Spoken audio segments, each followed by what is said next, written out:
diametri 1-ə bərabər olan çevrə götürüb, onu ədəd oxuna köçürsək və müqayisə etsək, məlum olur ki, çevrənin uzunluğu diametrindən təxminən 3 dəfə böyükdür. Amma təxminən. Bəs dəqiq cavab lazım olarsa, bəzi mənbələrdə Arximed ədədi, yaxud Ludolf ədədi deyilir.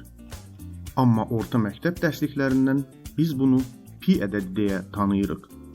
Belə bir zarafat mövcuddur ki, bu ədədin daxilində dünyanın bütün məlumatları gizlənir. Sadəcə onları tapmağı bacarmaq lazımdır. Hazırda işlətdiyimiz pi işarəsini 1706-cı ildə İngilis riyaziyyatçısı William Johnson elmə daxil etdi. Bu, Yunan sözü olan perimetr və periferiya, yəni çevrə sözlərinin ilk hərfi idi. Respublika müsabiqəsində 2 şagirdimiz yüksək nəticə ilə növbəti mərhələyə keçiblər.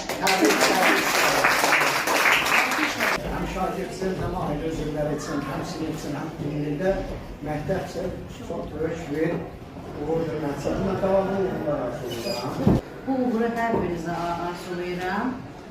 Yazılat sirli bir dünyadır. Rəqəmlərin zehrində dolaşırıq. Düsturların incə qanunları. Hər bir tənlikdə hikmət var. Əvvəlcə sadət